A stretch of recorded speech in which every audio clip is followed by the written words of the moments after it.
Self induction, self induction, self induction को हम inertia of electricity भी कह सकते हैं, इनर्शिया ऑफ इलेक्ट्रिसिटी भी कह सकते हैं,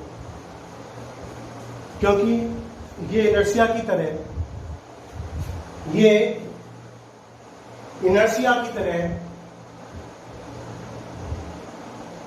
अपनी प्रेजेंट की पोजीशन का अपोज करती है। जैसे हमने इनर्शिया में पढ़ा था, कोई भी ऑब्जेक्ट रेस्ट या मोशन को, रेस्ट या मोशन में होने वाले किसी भी चेंज का अपोज करता है। उसी तरह सेल्फ इंडक्शन यानी inertia of electricity, self induction मतलब इनर्शिया ऑफ इलेक्ट्रिसिटी करंट में होने वाले किसी भी चेंज का अपोज करता है, करंट में होने वाले किसी भी चेंज का अपोज करता है। यह हमने जो चैप्टर की स्टार्टिंग में 3 एक्सपेरिमेंट दिए गए हैं, फैराडे एंड हेनरी एक्सपेरिमेंट, उस समय भी डिस्कस किया था।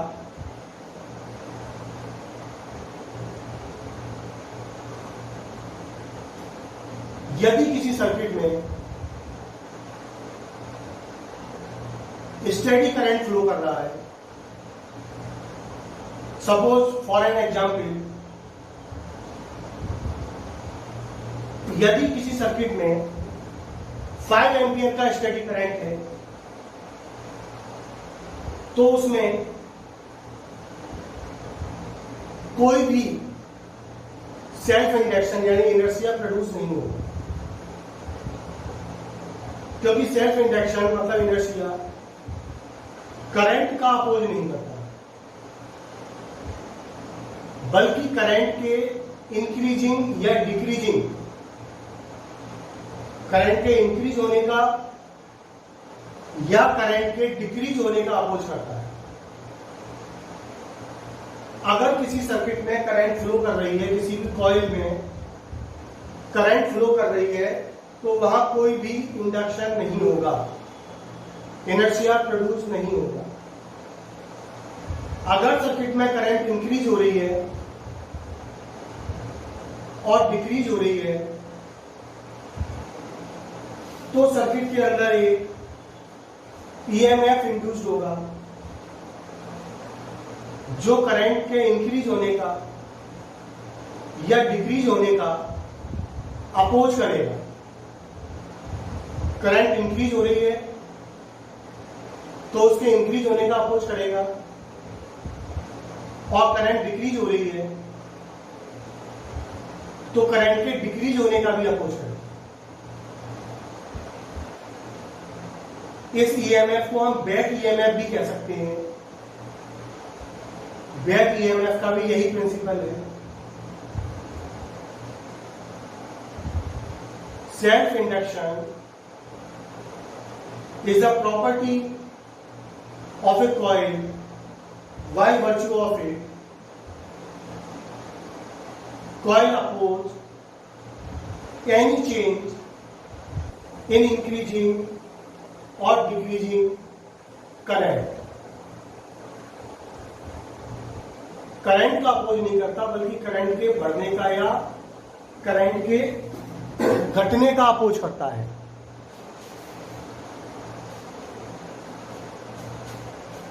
अगर स्टेडी करंट फ्लो हो रहा है तो यहां पर कोई भी इंड्यूस्ड करंट नहीं होगी, इंड्यूस्ड ईएमएफ भी नहीं होगी। जैसे हम with the help of rheostat current को इंक्रीज या डिक्रीज करेंगे तो एक ईएमएफ इंड्यूस होगा, जिसकी वजह से करंट भी इंड्यूस्ड होगी और करंट उसके बढ़ने या घटने का अपोज करेगी। यहां ये सर्किट बना हुआ है, मेन करंट इंक्रीज, इसमें करंट इंक्रीज हो रहा है, तो इंड्यूस करंट का डायरेक्शन इस तरह से है कि वो अपोज कर रही है, मतलब करंट के बढ़ने का अपोज कर रही है। यहां करंट आई इंक्रीजिंग ऑर्डर में है, तो इंड्यूस करंट उसका अपोज करेगी और अपोजिट डायरेक्शन में इंड्यूस होगी। और यहां करंट डिक्रीज हो रही है, तो ये करंट इस करंट को डिक्रीज नहीं होने देगी और मेन करंट के डायरेक्शन में ही प्रोड्यूस होगी और मेन करंट को सपोर्ट करेगी, उसको घटने से रोकेगी, डिक्रीज होने से रोकेगी। करंट इंक्रीज हो रही है तो अपोजिट डायरेक्शन में करंट इंड्यूस्ड होगा, जो इंक्रीज होने का अपोज करेगा। और करंट डिक्रीज हो रहा है तो मेन करंट की डायरेक्शन में ही करंट इंड्यूस्ड होगी और इसके डिक्रीज होने का अपोज करेगा। तो हम इतनी सी बात समझे, इंडक्शन कब होता है? जब करंट में चेंज होता है। करंट के इंक्रीज या डिक्रीजिंग होने का अपोज करने के लिए एक ईएमएफ इंड्यूस होता है और उसकी वजह से एक करंट इंड्यूस होती है। इस फिनोमेनन को हम सेल्फ इंडक्शन कहते हैं। इसी तरह से एक म्यूचुअल इंडक्शन भी होता है, जिसमें जब दो कॉइल पास पास लगी होती है और एक कॉइल के करंट को हम इंक्रीज या डिक्रीज करते हैं, तो दूसरी कॉइल का करंट इस तरह से इंड्यूस होता है कि वो पहली कॉइल में होने वाले चेंज का अपोज कर सकते, तो उसे हम म्यूचुअल इंडक्शन कहते हैं। अभी हम सेल्फ इंडक्शन पढ़ रहे हैं। तो करंट के इंक्रीज या डिक्रीज करने पर ईएमएफ इंड्यूस्ड क्यों हुआ और करंट इंड्यूस्ड क्यों हुई, क्या रीजन है इसके पीछे? अब इस रीजन को स्टडी करें कि इसके पीछे क्या रीजन है, ऐसा क्यों हो रहा है, ये करंट इंक्रीज या डिक्रीज क्यों हो रही है।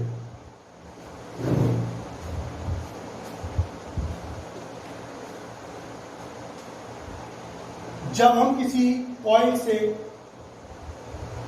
फ्लो होने वाले करंट को इंक्रीज करते हैं, तो करंट से पास होने वाली फ्लक्स लाइंस बढ़ जाती है, करंट से लिंक्ड फ्लक्स बढ़ जाता है। When we increases the current flowing in a coil, the magnetic flux linked with that coil also increases. Hence, we can write flux is directly proportional to the main current flowing in the coil. Magnetic flux phi b से भी represent कर देते हैं।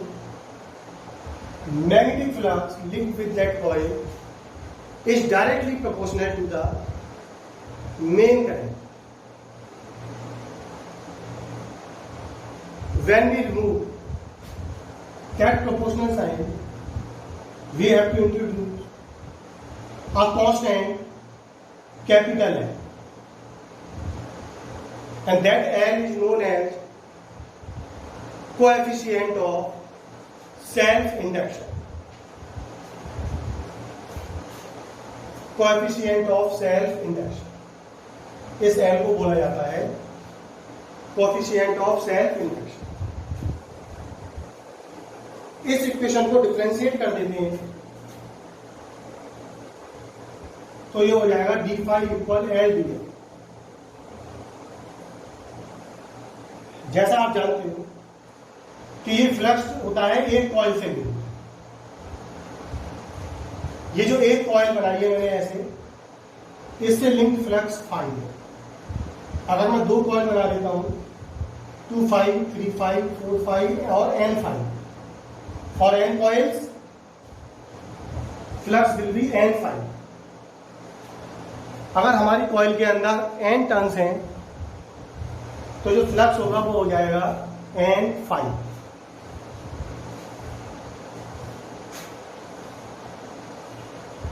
Equation आ जाती है n phi equal L I.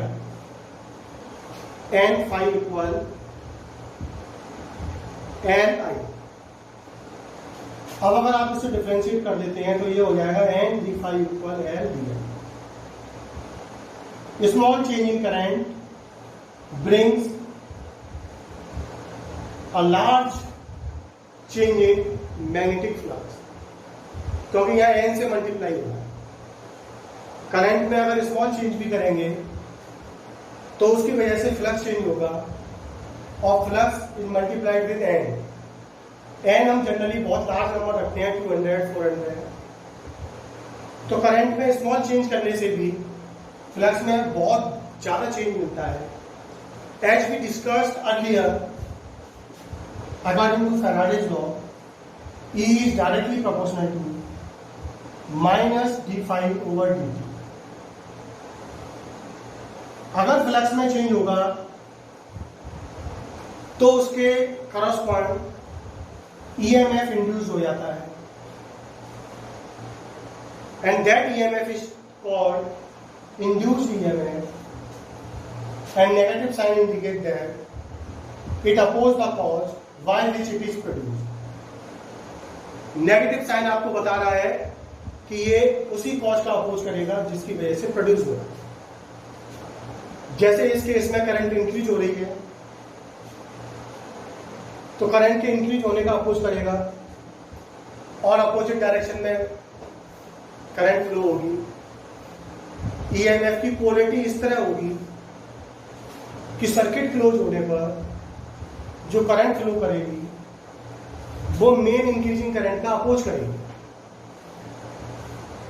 इसी तरह अगर यहां करंट डिक्रीज हो रही है तो ईएमएफ की पोलैरिटी प्लस माइनस साइन इस तरह से आएगी कि वो इस डिक्रीजिंग करंट का अपोज करने के लिए मेन करंट के डायरेक्शन में प्रोड्यूस होगी. सर्किट क्लोज होने पर इंड्यूस करंट फ्लो हो जाता है I equal E upon R N. तो ये इसके पीछे का रीजन था. डिक्रीजिंग और इंक्रीजिंग करंट का ये अपोज क्यों करता है? क्योंकि करंट इंक्रीज या डिक्रीज करने से फ्लक्स चेंज होता है. फ्लक्स चेंज होने से ईएमएफ इंड्यूस होगा, और ईएमएफ इंड्यूस होने से करंट इंड्यूस होगी, और करंट का डायरेक्शन इस तरह होगा नेगेटिव साइन की वजह से कि वह उसी कॉज का अपोज करेगा जिस वजह से प्रोड्यूस हो रहा है, उसी कॉज का अपोज करेगा जिसकी वजह से प्रोड्यूस हो रहा है. तो इस तरह से आप इनर्शिया ऑफ इलेक्ट्रिसिटी यानी सेल्फ इंडक्शन को समझ गए हैं. यहां एक कोएफिशिएंट ऑफ सेल्फ इंडक्शन था. अब आगे इसका फॉर्मूला और इसकी वर्किंग समझेंगे. फॉर्मूला बनाएंगे इसके ऊपर इंड्यूस्ड ईएमएफ का.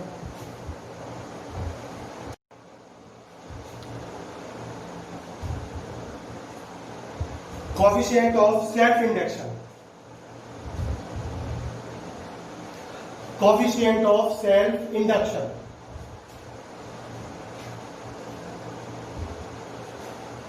एन फाई इक्वल है. अब ये भी हमने पढ़ा N phi equal L I. L equal N phi upon I, where L is called coefficient of self induction. If current I equal 1 ampere then L equal N phi. I अगर 1 है तो L किसके equal होगा? N phi. यहां से हम L यानी coefficient of self inductance, coefficient of self inductance को हम यहां से डिफाइन कर सकते हैं.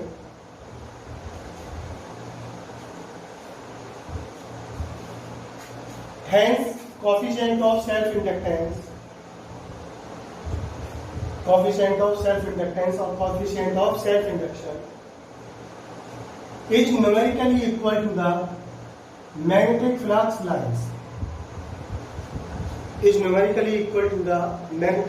lines. Linked with the coil when current flowing in the coil is 1 ampere.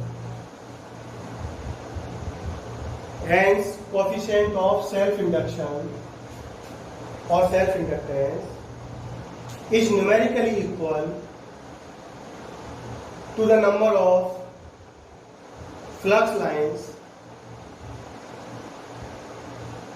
linked with the coil when current flowing in the coil is 1 ampere. तो यहां से L आ जाता है N. इंड्यूस्ड ईएमएफ के फॉर्मूले की बात करें, according to Faraday E equal minus N d phi over phi d phi over d. हमने पढ़ा है N phi equal L, where I is the main current, capital I is main current flowing in the coil, and d phi equal L d. तो L di आ गया इसे.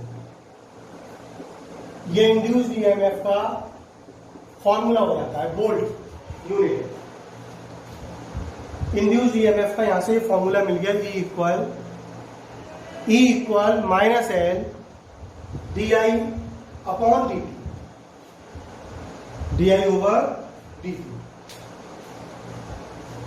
यहां से आप इसको डिफाइन कर सकते हैं, if d I over D t equal 1 ampere upon second, then E equal L.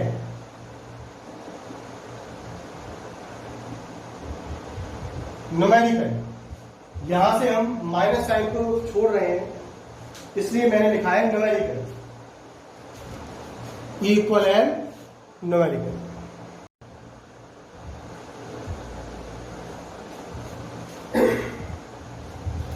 Hence, coefficient of self-inductance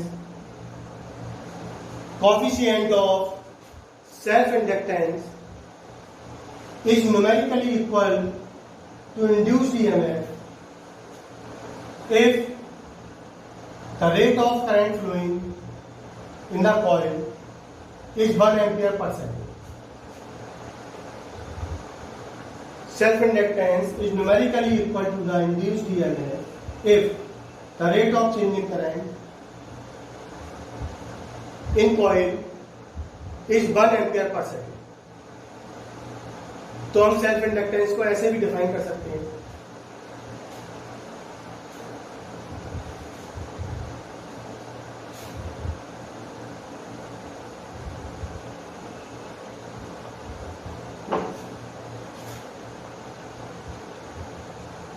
अगर आपके पास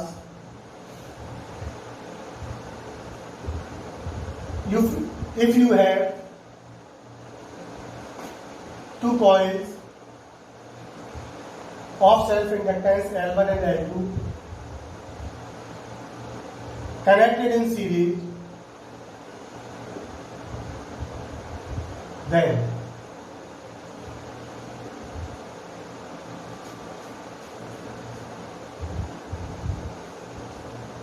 E1 and E2 are induced EMF across the ends of L1 and L2. We can write E equal E1 plus E2, where E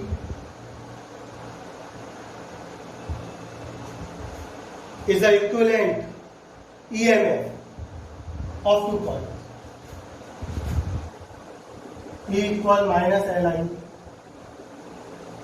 minus L1I minus L2I. Series में current same रहेगा, तो आप यहां से find कर सकते हैं L equal L1 plus L2, series equivalent of self inductance. Series के लिए फॉर्मूला आएगा L equal L1 plus L2.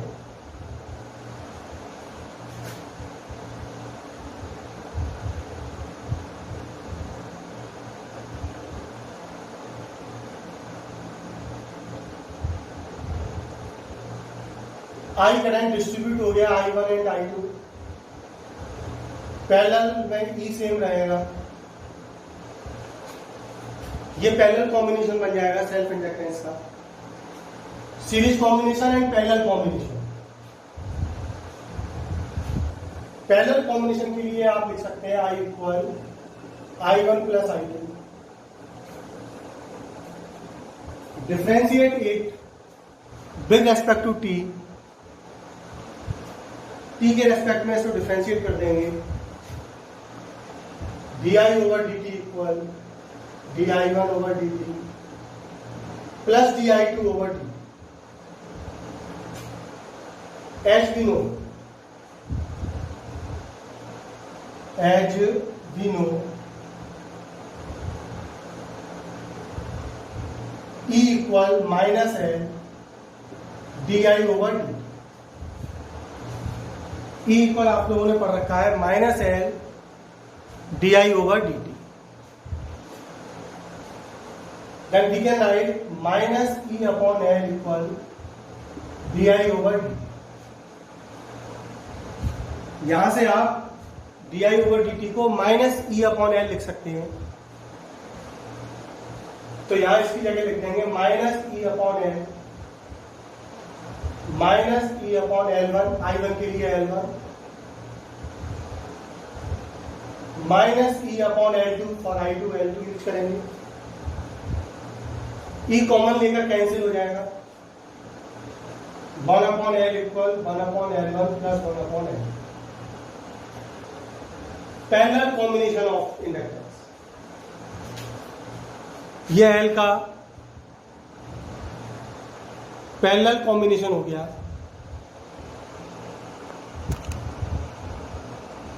Parallel combination of L, E common लेकर कैंसिल, तो यह आएगा 1 upon L equal 1 upon L1 plus 1 upon L2। Series है ऐसा आप लिख सकते हैं, पैरेलल है parallel.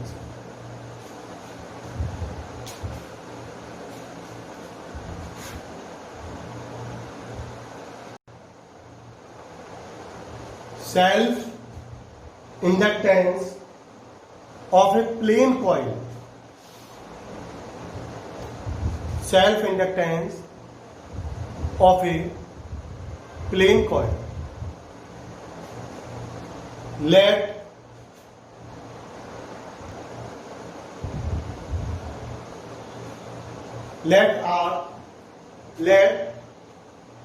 small r be the radius of circular plane coil and small I is the current flowing in that coil, and capital N are number of turns of plane circular coil।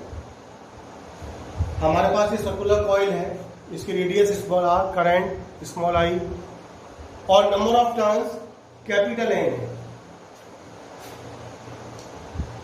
As we know N phi equal L I, किसी भी coil के लिए जो equation है N phi equal L I होती है, तो L आ जाएगा N phi upon I, where phi is magnetic flux linked with that circular plane coil। Circular plane coil के लिए phi V इंटू ए होगा, phi equal B magnetic field due to circular coil है। B क्या है यहाँ पर, phi को हमने B लिख दिया, B क्या है magnetic field produce due to circular coil, और ये क्या है area of that coil. Phi क्या है flux linked with that coil, और एन क्या है नंबर ऑफ टर्न्स, कितनी बार इसको घुमा घुमा कर बनाया गया है। एन है नंबर ऑफ टर्न्स, कितनी बार इसको लपेटा गया है। Phi magnetic flux linked with that coil, I current flow. Phi को आप बी लिख सकते हैं, यहाँ पर A area of that coil, B magnetic field produce by that coil. तो मैग्नेटिक फील्ड कितना प्रोड्यूस करेगी, mu naught N I upon 2r। ये हम सर्कुलर कॉइल के ड्राइवेशन में पढ़ चुके हैं हम इसके बारे में। Magnetic field produce at the centre due to circular coil, mu naught N I upon 2r होता है, mu naught N I upon 2r। तो अब यहाँ पर वैल्यू रख देंगे बी की mu naught N I upon 2r area pi r square और आई से आई कैंसिल, आर से square cancel, mu naught N into N N square, I cancel हो जाएगा, आई कैंसिल हो जाएगा यहाँ पर, आर से स्क्वायर कैंसिल, तो पाई आर अपॉन 2 बचा, पाई आर अपॉन एन आ गया mu naught pi N square r divided by 2 henry, या एच हेनरी को रिप्रेजेंट कर रहा है। हेनरी इसकी यूनिट है, सेल्फ इंडक्टेंस की यूनिट क्या है, Henry.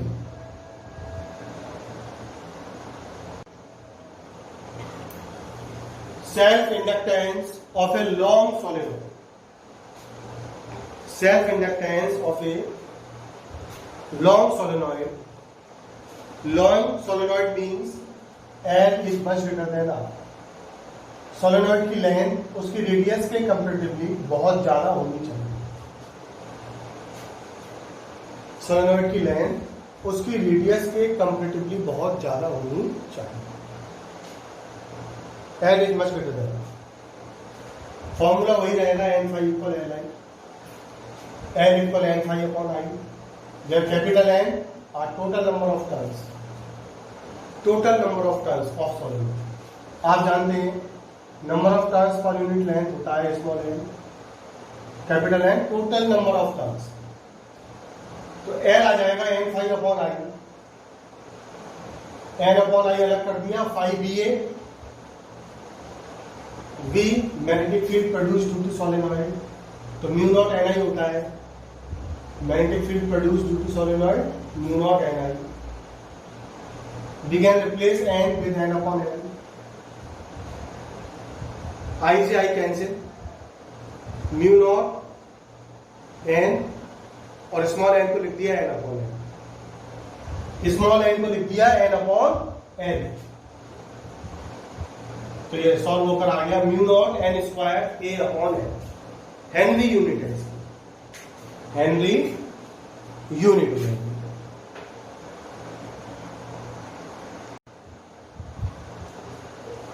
Energy,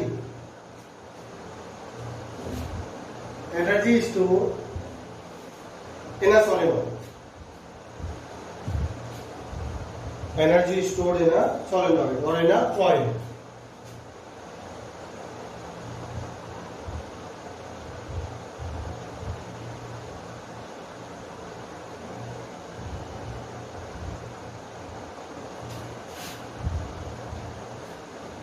Energy stored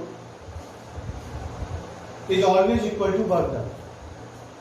Energy stored is always equal to work done. और वर्क डन होगा ई डी, बिल्कुल वैसे ही पोटेंशियल V इक्वल होता है W अपॉन Q, तो वर्क डन हो जाता है V इंटू Q, और आप इसको डिफरेंशियल फॉर्म में ऐसे लिख सकते हैं, D W equal we Q, ऐसे आप इसको लिख सकते हैं। पोटेंशियल इंड्यूस्ड ईएमएफ है तो ई से रिप्रेजेंट करेंगे, इंड्यूस्ड ईएमएफ को आप ई से रिप्रेजेंट करेंगे, तो फॉर्मूला रह जाएगा D W equal E D.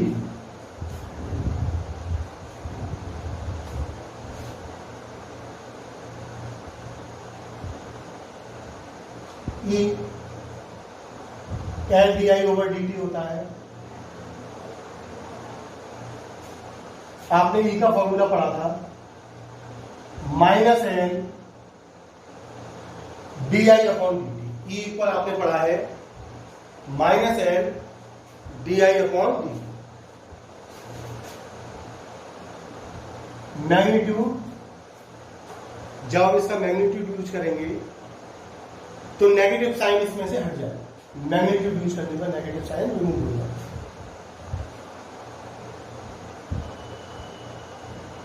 L D I upon work done equal L D Q over D t d I, D Q upon D t, d आई को अलग कर दिया,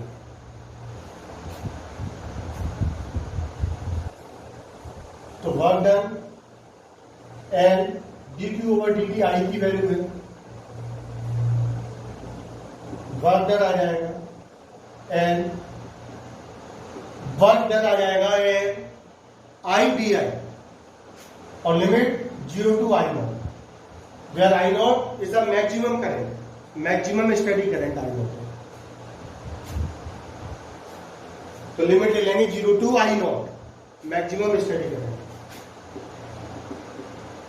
आई D I square upon 2, limit 0 to I naught. Work done आ जाएगा half L I naught square in joule. That work done is always stored in the form of energy, and we can write U equal half Li naught square,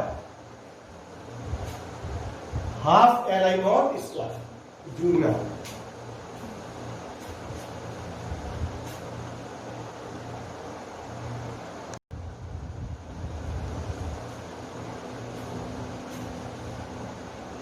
तो energy of A solenoid, energy of A solenoid होती है half L आई square. अभी हमने half L I naught square पढ़ा था। आई not maximum current थी, maximum steady current, current I flow कर रही है तो एनर्जी हो जाएगी half L I square. I current के लिए एनर्जी हो जाएगी हाफ एल आई स्क्वायर। सोलेनॉइड के लिए आप सेल्फ इंडक्टेंस एल पढ़ चुके हैं। सोलेनॉइड के लिए आप सेल्फ इंडक्टेंस एल पढ़ चुके हैं, mu naught N square L upon mu naught N square divided by small L into capital L. और magnetic field B due to a long solenoid mu naught small N I. ये हमारा पढ़ा हुआ topic, हम जानते हैं, we know that L और B की वैल्यू हमें पता है। स्मॉल एन को आप रिप्लेस कर सकते हो N upon N, capital N total number of turns, small N length of the solenoid. तो यहां से जब आप स्मॉल आई फाइंड करेंगे तो स्मॉल आई की वैल्यू आएगी B into N divide mu naught capital N. अब आपके पास एल और आई की दो वैल्यूज हैं, एल और आई। आप एल और आई की इन वैल्यूज को यहां पुट कर देंगे, एल और आई। एल और आई की वैल्यू हम यहां पुट कर देते हैं, तो एल की वैल्यू रखेंगे mu naught N square A upon N, और आई की वैल्यू रखेंगे B L upon mu naught N. I पर स्क्वायर होने की वजह से वैल्यू का स्क्वायर हो जाएगा,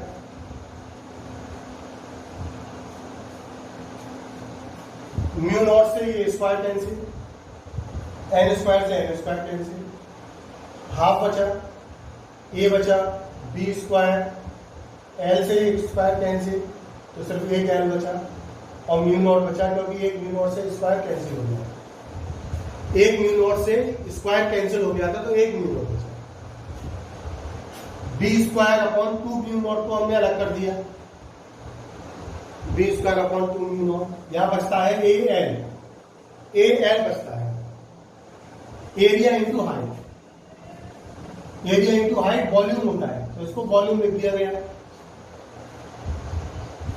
वॉल्यूम इधर divide by area. Energy per unit volume, U upon V means energy per unit volume. Energy per unit volume को स्मॉल यू से रिप्रेजेंट करते हैं, तो एनर्जी पर यूनिट वॉल्यूम यानी स्मॉल यू आ गया B square upon 2 mu naught, B square upon 2 mu naught, और इसकी यूनिट होगी joule upon metre cube. Energy joule और वॉल्यूम मीटर क्यूब, तो यूनिट हो जाती है जूल अपॉन मीटर क्यूब।